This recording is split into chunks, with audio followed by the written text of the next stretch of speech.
आरोग्यम धन संपदा शत्रु बुद्धि विनाशाय दीप ज्योति नमोस्तुते दीप ज्योति नमोस्तुते दीप ज्योति नमोस्तुते। धन्यवाद। नमस्कार। भारत सरकारना ऐतिहासिक निर्णय एवं CAA अर्थात नागरिक संशोधन अधिनियम अंतर्गत नागरिकता प्रमाणपत्र वितरण कार्यक्रम में અત્રે ઉપસ્થિત માનનીય કેન્દ્રીય ગૃહ અને સહકાર મંત્રી શ્રી અમિતભાઈ શાહ, ગુજરાત રાજ્યના માનનીય મુખ્યમંત્રી શ્રી ભૂપેન્દ્રભાઈ પટેલ, માનનીય મંત્રી શ્રી ઋષિકેશભાઈ પટેલ, માનનીય મંત્રી શ્રી જગદીશભાઈ વિશ્વકર્મા સહિત ઉપસ્થિત માનનીય સાંસદગણ, માનનીય ધારાસભ્યશ્રીઓ, પધારેલ સૌ મહાનુભાવો, પદાધિકારીગણ, અધિકારીગણ સહિત ઉપસ્થિત સૌનું અને વિશેષ રૂપે આજે જેમને નાગરિકત્વ પ્રાપ્ત થવાનું છે એવા સૌનું ખૂબ ખૂબ સ્વાગત કરીએ છીએ। મહાનુભાવોનું વિધિવત રીતે સ્વાગત કરીશું। સૌપ્રથમ વિનંતી કરીએ છીએ માનનીય પોલીસ મહાનિદેશક શ્રી વિકાસ સહાયને કે આપ માનનીય કેન્દ્રીય ગૃહ અને સહકાર મંત્રી શ્રી અમિતભાઈ શાહ સાહેબનું સ્વાગત અભિવાદન કરશો। ગાંધીજીની આત્મકથા સત્યના પ્રયોગો પુસ્તક, ખાદીનો રૂમાલ અને ગુલાબના ફૂલ વડે સ્વાગત। ધન્યવાદ। વિનંતી કરીએ છીએ નિયામક શ્રી જનગણના કાર્ય નિર્દેશાલય ભારત સરકાર સુશ્રી આર્દ્રા અગ્રવાલજીને કે આપ આજના પ્રસંગે ઉપસ્થિત ગુજરાત રાજ્યના પ્રજાવત્સલ માનનીય મુખ્યમંત્રી શ્રી ભૂપેન્દ્રભાઈ પટેલનું સ્વાગત અભિવાદન કરશો। विनंती करिए छे सुश्री निपुणा तोरवणे, सचिव श्री गृह विभाग गुजरात सरकार के आप आजना प्रसंगे माननीय आरोग्य मंत्री श्री ऋषिकेशभाई पटेलનું स्वागत अभिवादन करशो।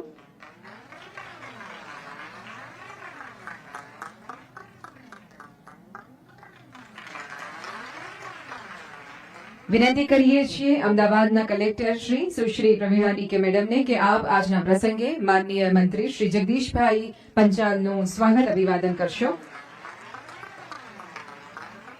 धन्यवाद। આજે વિસ્થાપિત હિન્દુ સહાયતા ટીમ અને મહેશ્વરી મેઘવાળ સમાજના પ્રતિનિધિઓ પણ આ પ્રસંગે મહાનુભાવોનું સ્વાગત કરવા માટે ઉત્સુક છે। મંચ ઉપર સૌને આમંત્રિત કરીએ છીએ। વિસ્થાપિત હિન્દુ સહાયતા ટીમ અને મહેશ્વરી મેઘવાળ સમાજના પ્રતિનિધિઓ સર્વે શ્રી જીવણભાઈ આહિર, ધનજીભાઈ મતિયા, યોગેશભાઈ પારેખ, હિરેનભાઈ વેડજા, બાબુભાઈ મહેશ્વરી, પરેશભાઈ દવે, નીરજભાઈ જૈન, ડોક્ટર ભગીરથભાઈ મેઘવાળ અને શ્રી ચંદનસિંહ સોઢા પરંપરાગત રીતે માનનીય કેન્દ્રીય મંત્રીશ્રીનું સ્વાગત પાઘડી પહેરાવી, શ્રીફળ આપી, મોરપીંછ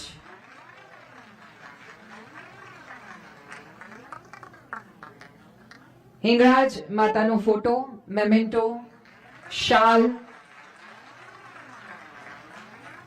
साकरनो पड़ो,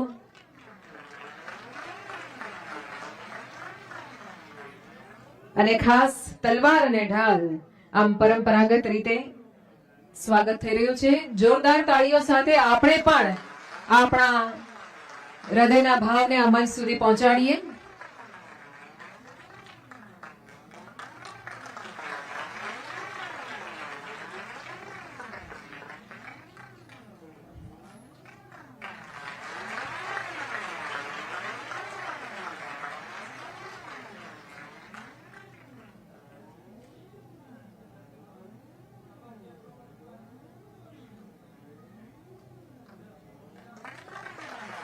धन्यवाद। અને હવે આમંત્રિત કરીએ છીએ સિંધી સમાજ તેમજ અન્ય સમાજના અગ્રણીઓને। આપ સૌ પણ આજના પ્રસંગે મંચ ઉપર પધારી આપના હૃદયની લાગણીને માનનીય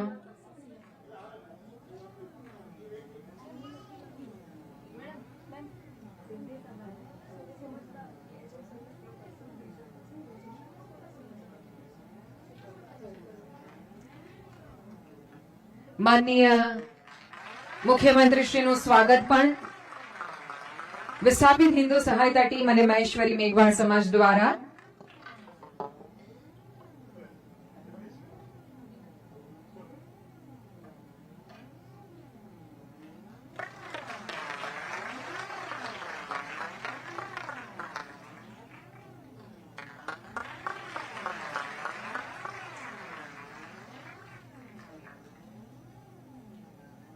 ખૂબ ખૂબ આભાર મહેશ્વરી સમાજ. અને હવે મંચ ઉપર સિંધી સમાજ અને અન્ય સમાજના અગ્રણીઓને આમંત્રિત કરીએ છીએ.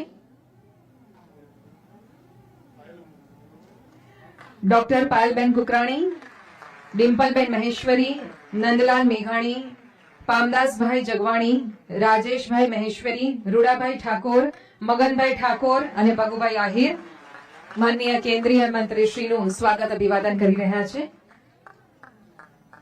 સન્માન સૂચક શોલ અર્પણ કરીને ખૂબ ખૂબ સ્વાગત.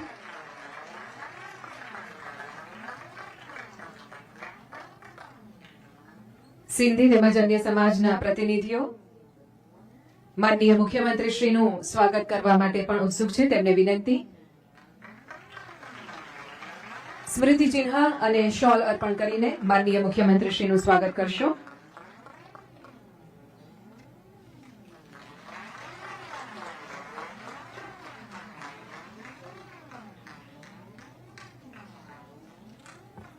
પુનઃ સર્વે મહાનુભાવોનું અંતઃકરણપૂર્વક સ્વાગત કરીએ છીએ અને હવે આમંત્રિત કરીએ છીએ નિયામક શ્રી જનગણના કાર્ય નિર્દેશાલય ગુજરાત શ્રીમતી આર્દ્રા અગ્રવાલને આપના સ્વાગત ઉદ્બોધન માટે પધારશો.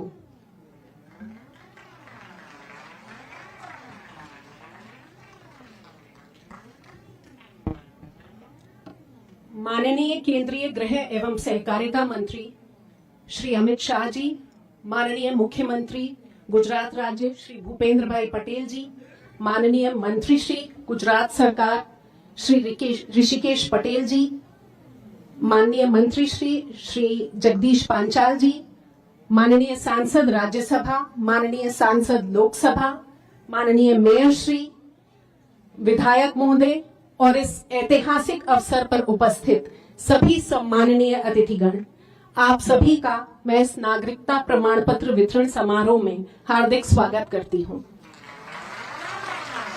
यह हमारे लिए हर्ष का विषय है कि हम आज यहाँ उन लोगों का भी स्वागत कर रहे हैं जिन्हें नागरिकता संशोधन अधिनियम 2019 के तहत भारतीय नागरिकता प्रदान की जा रही है. भारतीय संस्कृति की करुणा और सहिष्णुता का प्रतीक यह अधिनियम उन सभी को आश्रय और सम्मान प्रदान करता है जो धार्मिक उत्पीड़न के कारण भारत की शरण में आए हैं. यह अधिनियम पाकिस्तान, बांग्लादेश और अफगानिस्तान में अल्पसंख्यक हिंदू, सिख, बौद्ध, जैन, पारसी और ईसाई समुदायों के लोगों को भारतीय नागरिकता प्रदान कर उन्हें एक सुरक्षित और सम्मानित जीवन जीने का अवसर प्रदान करता है. आज के इस समारोह के अवसर पे मैं विशेष रूप से माननीय केंद्रीय गृह मंत्री श्री अमित शाह जी के असाधारण नेतृत्व को धन्यवाद देती हूँ, जिनकी दूरदर्शिता से इस संवेदनशील मुद्दे को न्यायपूर्ण तरीके से हल किया गया. इस अधिनियम के अंतर्गत गुजरात में अब तक 188 लोगों को नागरिकता प्रदान करने की प्रक्रिया की गई है, जिन्हें आज सभी महानुभावों की उपस्थिति में प्रमाण पत्र वितरित किए जाएंगे. हमें विश्वास है कि आज भारतीय नागरिकता प्राप्त करने वाले सभी नागरिक देश की प्रगति और विकास में महत्वपूर्ण भूमिका निभाएंगे. आप भारत के आदर्श नागरिक बने, इसी कामना के साथ पुनः एक बार आप सभी का बहुत बहुत स्वागत है. धन्यवाद.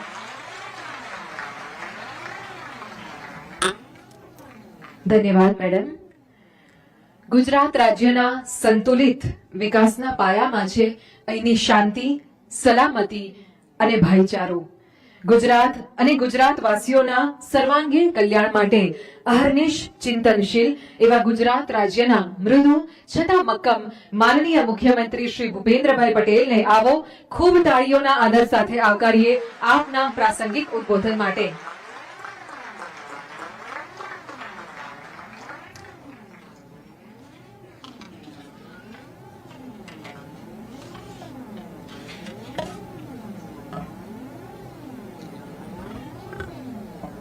राज्य सरकारना गृह विभाग तथा जनगणना कार्य निदेशालय द्वारा आयोजित भारत सरकारना सीए अंतर्गत नागरिकता प्रमाणपत्र वितरण कार्यक्रम में अपनी सौनी साथे मंच पर उपस्थित मजबूत मनोबल तथा दृढ़ निश्चयना धनी કેન્દ્રીય ગૃહ અને સહકારિતા મંત્રી શ્રી અમિતભાઈ શાહ સાહેબ, મારા સાથી મંત્રી શ્રી ઋષિકેશભાઈ પટેલ, શ્રી જગદીશભાઈ વિશ્વકર્મા, સાંસદ શ્રી હસમુખભાઈ પટેલ, શ્રી દિનેશભાઈ મકવાણા, રાજ્યસભાના સાંસદ શ્રી નરહરિભાઈ અમીન, મેયર શ્રીમતી પ્રતિભાબેન જૈન, શહેરના અધ્યક્ષ અને મારા સાથી ધારાસભ્ય શ્રી અમિતભાઈ શાહ, શ્રી જીતેન્દ્રભાઈ પટેલ, શ્રી હર્ષદભાઈ પટેલ, શ્રી કૌશિકભાઈ જૈન, અમૂલભાઈ ભટ્ટ, શ્રી દિનેશ કુશવાજી, ડોક્ટર પાયલબેન કુકરાણી, કંચનબેન રાદડિયા, શ્રી દર્શનાબેન વાઘેલા,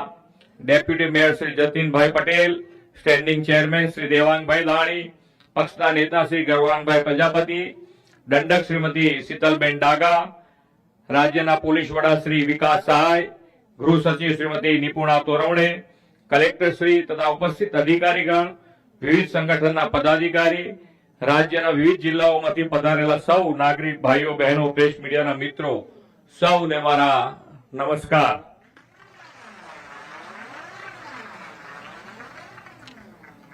વિશ્વ નેતા અને આપણા યશસ્વી વડાપ્રધાન શ્રી નરેન્દ્રભાઈ મોદીના નેતૃત્વ અને સુશાસનમાં 140 કરોડ ભારતવાસીઓએ અપાર વિશ્વાસથી સતત ત્રીજી વાર દેશનું સેવા દાયિત્વ સોંપ્યું છે.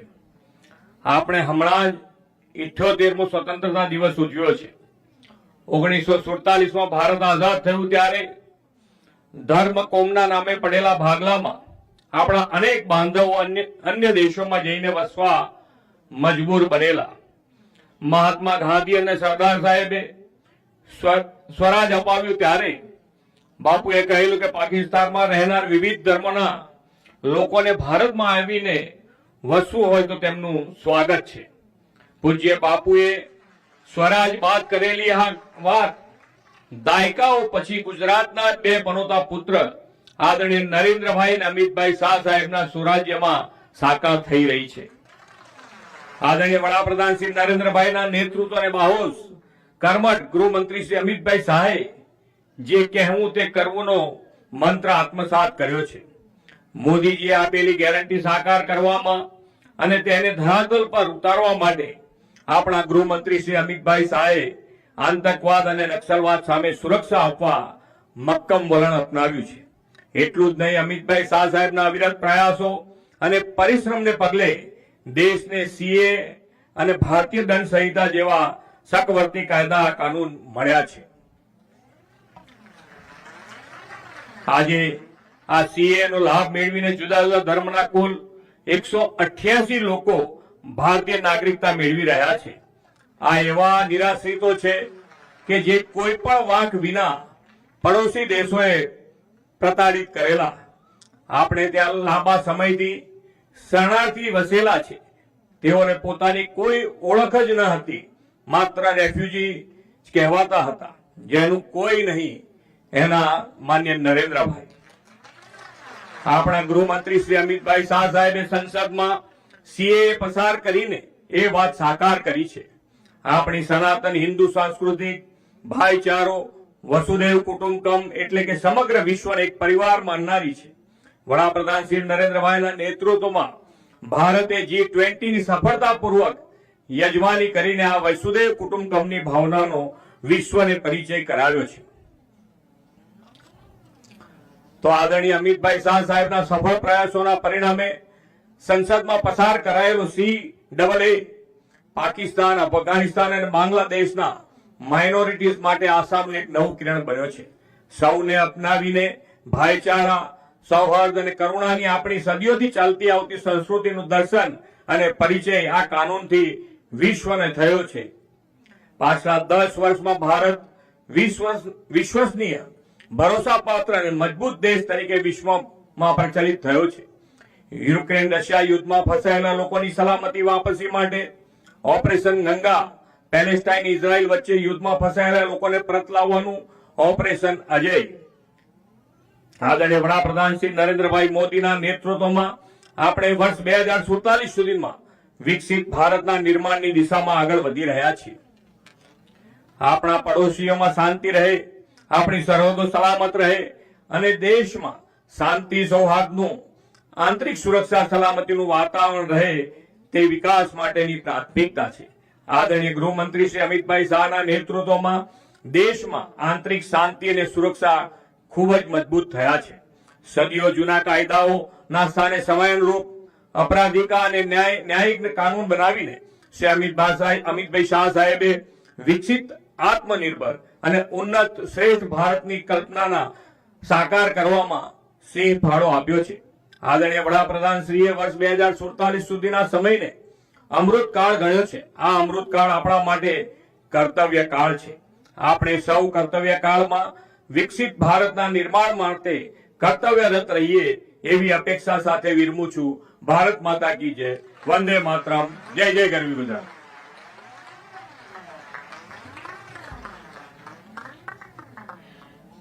ખૂબ ખૂબ આભાર માનનીય મુખ્યમંત્રી શ્રી આપના પ્રેરણાદાયી શબ્દો માટે.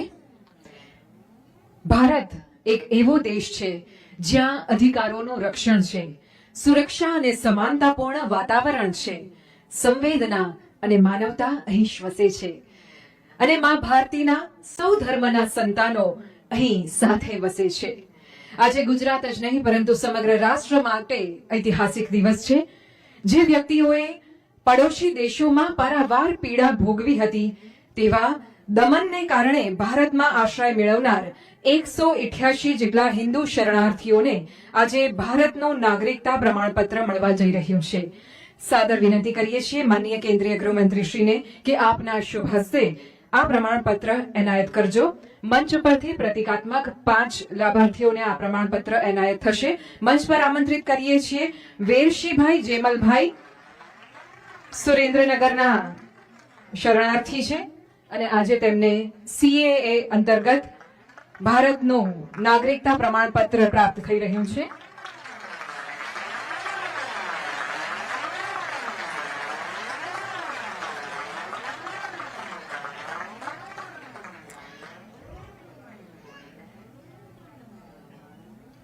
ત્યાર પછી હીરીબાઈ,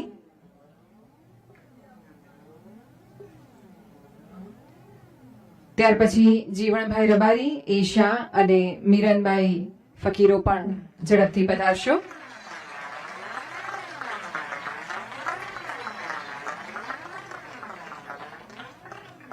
હીરીબાઈ પછી જીવણભાઈ રબારી. આ સૌ લાભાર્થીઓના હૃદયમાં આજે સંતોષ અને ગૌરવની લાગણી થઈ રહી છે. મંચ પર આમંત્રિત કરીએ છીએ રાજકોટથી આવેલા એશાબેનને.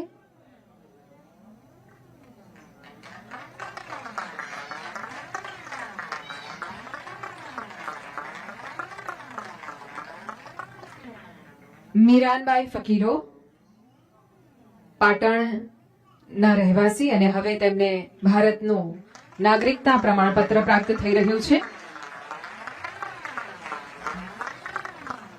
ખૂબ ખૂબ આભાર. વાત હોય દેશની આંતરિક સુરક્ષાની કે પછી દેશના લોકોની વચ્ચે સામાજિક સૌહાર્દની, એક તરફ પરમ સંવેદના અને બીજી તરફ અપાર શૌર્યને સતત સાથે રાખી મા ભારતીની સેવામાં સદૈવ કર્તવ્યરત અને દેશની સુરક્ષા માટે નો કોમ્પ્રોમાઇઝ એટીટ્યુડ ધરાવનાર માનનીય કેન્દ્રીય ગૃહ અને સહકાર મંત્રી શ્રી અમિતભાઈ શાહને આવો ખૂબ તાળીઓના આદર સાથે આવકારીએ. આજના આ ઐતિહાસિક દિવસે આપના પ્રેરણાદાયી માર્ગદર્શન માટે. ભારત માતા કી, ભારત માતા કી, ભારત માતા કી.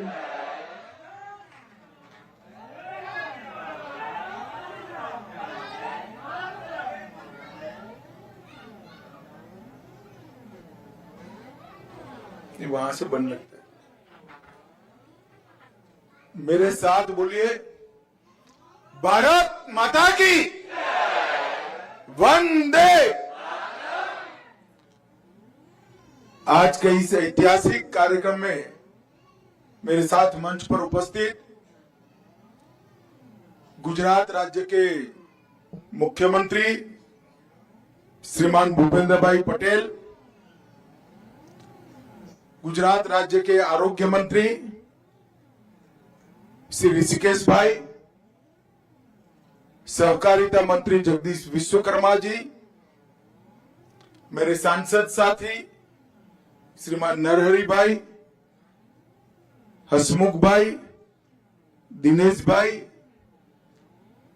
और मंच पर उपस्थित पुलिस महानिदेशक गुजरात श्री विकास सहाय, गृह विभाग की सचिव निपुणा तोरवणे जी, जिनके तत्वाधान में ये नागरिकता देने का कार्यक्रम चल रहा है, वो आद्रा अग्रवाल जी और आज मंच पर बैठे हुए सारे विधायक भाई, विधायक बहनें और आज गुजरात भर से कई जिलों से आए हुए शरणार्थी अब तक कहलाते थे, आज से भारत माता के परिवार में आप लोग शामिल हो जाएंगे।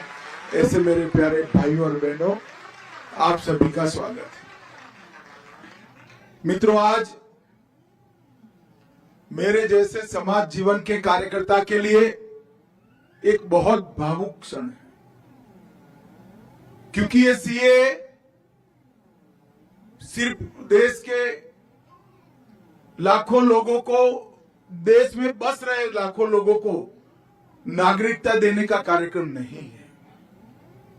सीए देश में बस रहे लाखों शरणार्थियों को न्याय देने का और अधिकार देने का कार्यक्रम। और पास्ट में भारत सरकार जो कांग्रेस पार्टी और इनके साथियों ने चलाई, इनकी तुष्टीकरण की नीति के कारण सन 47 से लेकर 2014 तक जो लोग देश की शरण में आए उनको अधिकार नहीं मिला, उनको न्याय नहीं मिला। उनकी प्रताड़ना पड़ोसी देशों में तो हुई, क्योंकि वो हिंदू थे, जैन थे, बौद्ध थे, सिख थे, मगर उनकी प्रताड़ना अपने देश में भी हुई, यहां पर भी हुई। लाखों करोड़ों लोग 3-3 पीढ़ियां हो गई न्याय के लिए तरसते रहे, मगर एक इंडी अलायंस की तुष्टीकरण की नीति ने इस शरणार्थियों को न्याय नहीं दिया और भारतीय जनता पार्टी के नेता नरेंद्र मोदी जी ने इनको न्याय देने का। मैं आज सीए के बारे में थोड़ा डिटेल बताना चाहता हूं कि सीए क्यों लाना पड़ा। किसी भी देश का विभाजन धर्म के आधार पर नहीं होना चाहिए, मगर भारत का विभाजन आजादी लेते वक्त धर्म के आधार पर किया गया, और जब भारत का विभाजन धर्म के आधार पर किया तब भयानक दंगे हुए। स्वाभाविक था होंगे, मगर विजुलाइज नहीं कर पाए। अभी अभी 14 अगस्त को ही पूरे देश ने विभाजन विभीषिका दिन मनाने का काम किया है। भारत के करोड़ों लोग ये भूल नहीं सकते कितनी पारावार वेदना जो हिंदू, बौद्ध, सिख, जैन पाकिस्तान, अफगानिस्तान, बांग्लादेश में रहते थे उनको सहन करनी पड़ी। हम नहीं भूल सकते। परिवार के परिवार उजड़ गए, करोड़ोंपति, अरबोंपति हमारे गांधी धाम में रोड पर आकर सब्जी बेचने के लिए मजबूर हो गए। इससे ज्यादा अत्याचार पूरे दुनिया में कहीं नहीं। और उस वक्त विभाजन का फैसला तो किया, मगर जब ये परिणाम आने लगे, कांग्रेस के सभी नेताओं ने वादा किया था कि पड़ोसी देशों से जो शरणार्थी आते हैं, हिंदू आते हैं, बौद्ध आते हैं, सिख आते हैं, जैन आते हैं, उनको नागरिकता दी जाएगी। आपको भारत अपने यहां स्वागत करेगा। करना भी चाहिए था। बड़ा उचित निर्णय कांग्रेस के नेताओं ने लिया था, मगर जैसे जैसे चुनाव आया वो निर्णय से मुकरते गए। सन 47 में किया हुआ वादा, 48 में किया हुआ वादा, 50 में किया हुआ वादा, जवाहरलाल नेहरू ने किया हुआ वादा, महात्मा गांधी का आह्वान, वो सब भुला दिया गया। क्यों? क्योंकि उनको लगा कि इनको नागरिकता देंगे तो हमारी वोट बैंक नाराज हो जाएगी और तुष्टीकरण के कारण ये लाखों करोड़ों लोगों को नागरिकता से वंचित रहना पड़ेगा। इससे बड़ा कोई पाप नहीं हो सकता, इससे बड़ा कोई पाप नहीं। वो वहां से भाग कर आए, प्रताड़ना झेल कर आए, अपना परिवार कई लोगों ने गंवाया, कई माताओं बहनों के साथ अत्याचार किए गए, करोड़ों की संपत्ति छोड़कर आए और यहां आए, यहां उनको नागरिकता भी नहीं दी। 47 से मोदी जी प्रधानमंत्री बने तब तक 47 से 19 और 19 से 24 ये यात्रा इस देश का इतिहास हमेशा याद रखेगा। मैं आज इस मंच से जिन जिन लोगों ने सरकारें चलाई उनको पूछना चाहता हूं, क्या दोष था इन लोगों का जो अपनी बहन बेटियों को बचाने के लिए यहां है, अपनी संपत्ति को, अपने धर्म को, अपने सम्मान को बचाने के लिए आए? वो क्यों भारत के नागरिक नहीं बन सकते? एक और तो सीमा से आपने घुसपैठ कराई, करोड़ों घुसपैठियों को आने दिया, अवैध रूप से उनको नागरिक बना दिए और जो कानून को मानते हैं, आपको एप्लीकेशन की, उनको कहते हैं कानून में इसकी जगह नहीं है। कानून लोगों के लिए होता है, कानून के लिए लोग नहीं होते हैं।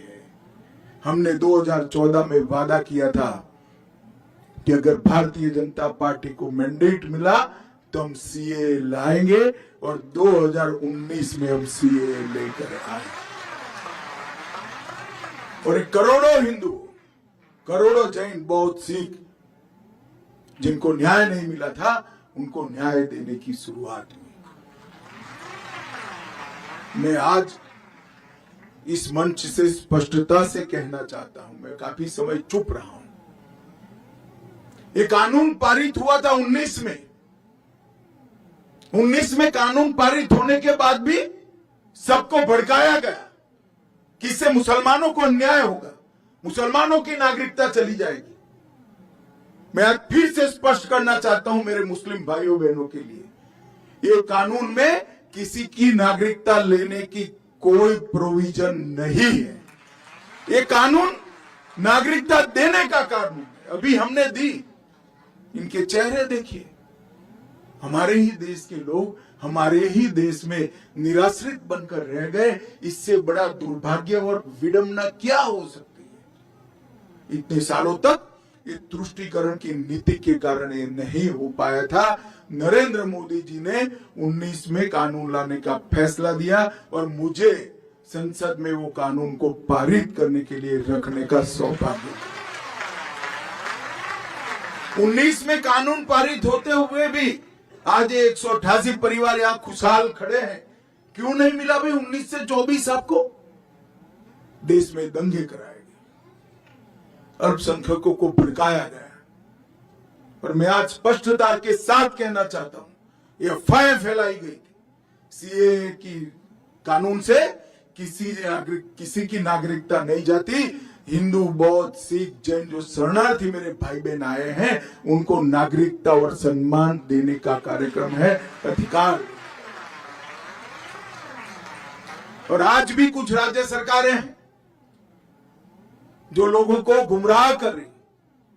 मैं आज मंच से देश भर के शरणार्थी भाइयों को कहता हूं कि आप बेझिझक एप्लीकेशन करिए, नागरिकता प्राप्त करिए, आराम से करिए। इससे पास्ट में अगर आपकी नौकरी है तो वो चालू रहेगी, आपका मकान है वो आपके नाम पर ही रहेगा, आपके सारे काम जो है वो रिट्रोस्पेक्टिव इफेक्ट से सुधारने। इसमें कोई क्रिमिनल केस का प्रोविजन नहीं, सबको पार्डन दिया गया है। और पार्डन इसलिए लिया है कि सरकार के कारण ये देरी हुई, आपके कारण नहीं हुई। मैंने अभी बहन को पूछा कब आई आप, तो 95 में आई। 95 से अब तक किसने देरी की? वो तो तुरंत चाहती थी मैं भारत की नागरिक बनूं, मगर किसने नहीं बनने दिया?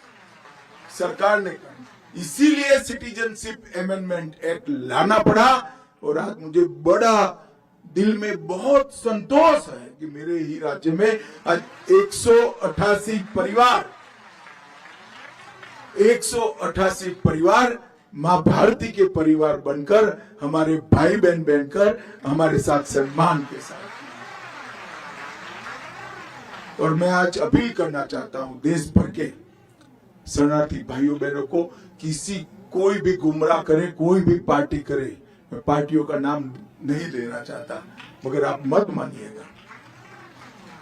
ये कानून आपको न्याय देने के लिए है। आपके साथ जो अत्याचार हुए हैं, इसकी क्षमा के साथ परिमार्जन के लिए आपको सम्मान देने का कानून है। जो विभाजन की विभीषिका को झेले हैं और बाद में भी जो वहां रहे, आज हमें पूछते थे संसद में मुझे विपक्ष के मित्र, क्यों ये कानून, क्यों ऐसा? मैं आज उनको कहना चाहता हूं, जब विभाजन हुआ तब बांग्लादेश में 27% हिंदू था, 27%, आज 9% है। कहां गया? जबरन धर्म परिवर्तन कराया गया है। 27% हिंदू था, या तो वो यहां आए, शरण में आए, या धर्म परिवर्तन कर। क्या उनको अपनी इच्छा के अनुसार अपने धर्मों में जीने का अधिकार नहीं है क्या? अगर पड़ोस के देश में अपने सम्मान के साथ जी नहीं सकते, हमारी शरण लेकर आते हैं, तो हम क्या करेंगे? हम मूक दर्शक बनकर बैठ नहीं सकते। ये नरेंद्र मोदी सरकार है, आपको न्याय मिलेगा और जरूर। और सालों से इस शरणार्थियों की मांग थी। 19 में मोदी जी ने अपनी दृढ़ राजनीतिक इच्छा शक्ति के कारण एक फैसला लिया, कानून पारित हुआ, आंदोलन हुए, कुछ जगह पे हिंसक घटनाएं भी हुई। जो हुआ हुआ, अंततोगत्वा 24 के चुनाव के पहले हमने रूल्स बनाकर अधिकार दे दिया और आज सर्टिफिकेट भी दे दिया आप लोगों को। आप सभी का हृदय से भारत माता की संतान है नाते इस देश में मैं स्वागत करता हूं और बड़े सम्मान के साथ आप जियोगे, इसका मैं विश्वास भी करता हूं।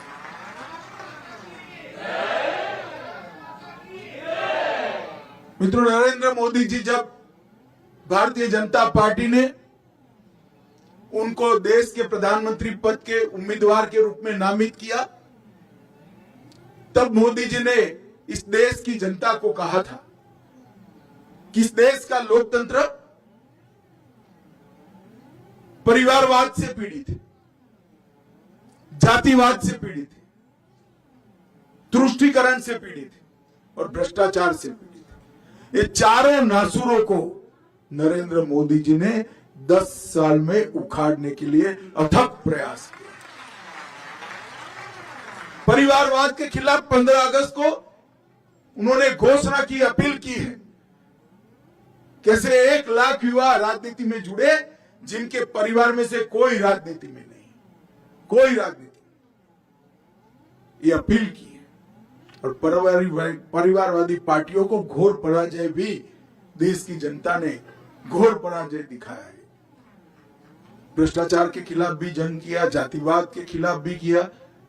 उन्होंने जातिवाद के नासूर को समाप्त करने के लिए 4 जातियां घोषित की, एक गरीब, एक महिला, एक युवा और एक किसान। ये 4 जातियों में ही पूरा देश बटा हुआ है और ये 4 जातियों को ही एक नए प्रकार की राजनीतिक फिलसफी उन्होंने देश के सामने रखी और उन्होंने तुष्टीकरण की राजनीति को भी तिलांजलि दे दी। इस देश के कई मसले ऐसे अटके पड़े थे। राम मंदिर का मसला अटका था 550 साल से, आज भव्य राम मंदिर अयोध्या में बनाने का काम पूरा है। औरंगजेब ने तोड़ा हुआ काशी विश्वनाथ का मंदिर फिर से बन गया। मोहम्मद बेगड़ा ने तोड़ा हुआ हमारा पावागढ़ के शक्तिपीठ का भी पुनरुद्धार। इस देश में ट्रिपल तलाक को समाप्त करने का काम भी नरेंद्र मोदी जी ने किया। आतंक की फैक्ट्री जिस सोच के कारण जन्मी थी, जिस सोच के कारण चलती थी, वो सोच को पोषण करने वाला धारा 370 नरेंद्र मोदी जी ने नाबूद कर दिया और करोड़ों हिंदू, सिख, बौद्ध, जैन भाइयों को जो अन्याय करने वाला उनका अधिकार से वंचित रखने वाला कानून का संशोधन अटका था, उस सीएए का संशोधन भी नरेंद्र मोदी जी ने लाकर देश के अंदर एक न्याय का वादा। मैं अंत में फिर से एक बार देश भर के शरणार्थी भाइयों बहनों को अपील करना चाहता हूं, ये इंडिया अलायंस से कांग्रेस और उनके साथी गुमराह करेंगे, मत डरना। मैं देश के गृह मंत्री के नाते कहता हूं, आप एप्लीकेशन कर दो, आपको न्याय मिलेगा, कोई कोर्ट केस नहीं।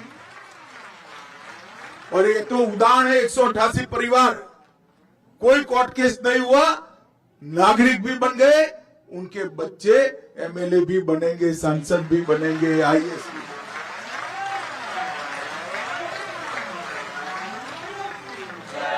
जो लोग गुमराह कर रहे हैं उनको मालूम होना चाहिए कि आप इनके साथ अन्याय कर रहे हो।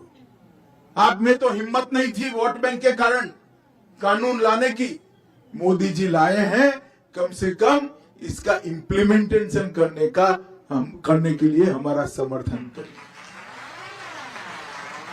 मित्रों, आज मुझे अत्यंत खुशी है, बहुत बड़ा दिन है आज मेरे लिए कि मेरे ही गुजरात में 188 परिवार जो आज तक शरणार्थी थे, अब भारत माता की संतान बनकर हम सबके साथ जिएंगे, गौरव के साथ जिएंगे। मैं ये परिवारों को बहुत बहुत बधाई देता हूं। गुजरात सरकार और जनगणना का कार्यालय दोनों ने इसके लिए बहुत तेजी से काम किया है, अच्छे फैसले करे हैं और इनको न्याय दिला है। उन लोगों को भी बहुत बहुत बधाई और शुभकामना देकर मेरी बात समाप्त करता हूं। मेरे साथ जोर आवाज से जो लोग तुष्टीकरण कर रहे हैं, इनके बहरे कानों तक पहुंचे ऐसी आवाज से बोलिए, भारत माता की, भारत माता।